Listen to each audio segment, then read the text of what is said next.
साईं सदाई करी मथे सिंध सुकार, दोस्त तू दिलदार आलम सब आबाद करी।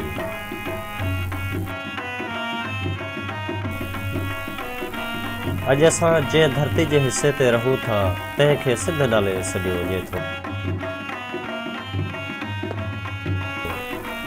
जेकॾहिं असां हिनखे तारीख़ जी नज़र सां ॾिसूं त सिंध जी तारीख़ दुनिया जे क़दीम तारीख़नि ऐं तहज़ीबनि में शुमार थिए थी।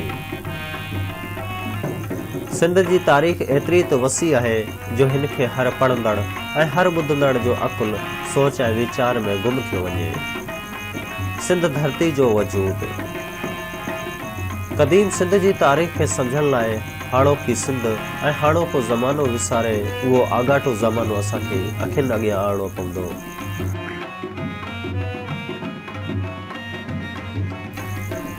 हाणे असां उन वक़्त जी ॻाल्हि कंदासूं जंहिं वक़्त सिंध जे उलहंदे तरफ़ जबल पंहिंजूं चोटियूं कढे बीठा हुआ ऐं ॿिया पासा घणो करे समूरा समुंड हेठि हुआ।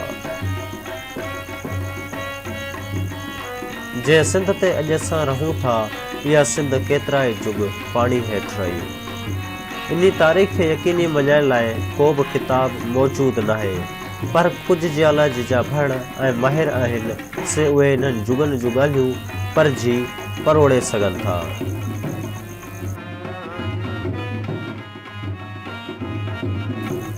हे उहे माहिर आहिनि जेके धरती जे बिना ताह खां वठी हर हिकु तबक़ या ताह जांचे मालूम कयो आहे। हर हिकु ताह या तबक़ ठाहिण में केतिरो अरसो या केतिरा ज़मानो लॻो हूंदो ऐं हर हिकु ज़माने खे अलहदा अलहदा नाला पिण ॾिना आहिनि।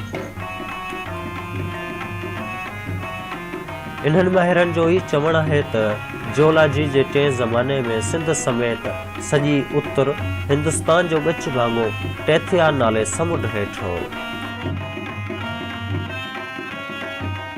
जंहिं जूं चोटियूं हिमालय जबल खां वठी वंडिया जबल ताईं छिलका पाए ॾिना।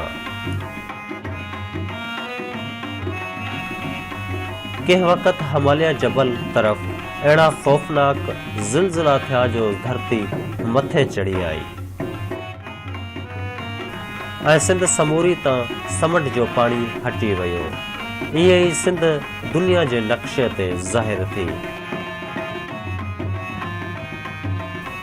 ही उहो वक़्तु हो सिंध त ज़ाहिर थी चुकी हुई, पर सिंध ते का बि जानदार शइ जो वजूद न हुयो। त उन वक़्त कुदरत पंहिंजा करम ऐं करशमा ॾेखारिया।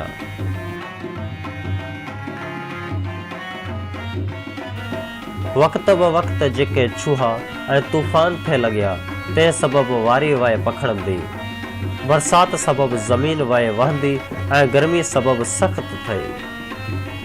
हिकिड़ी पलर जी पलूट थई, ॿियो नदियुनि जो राव धरती मथां वक़्त ब वक़्त चढ़ंदो रहियो। ईअं ज़मीन मिठी थी वई।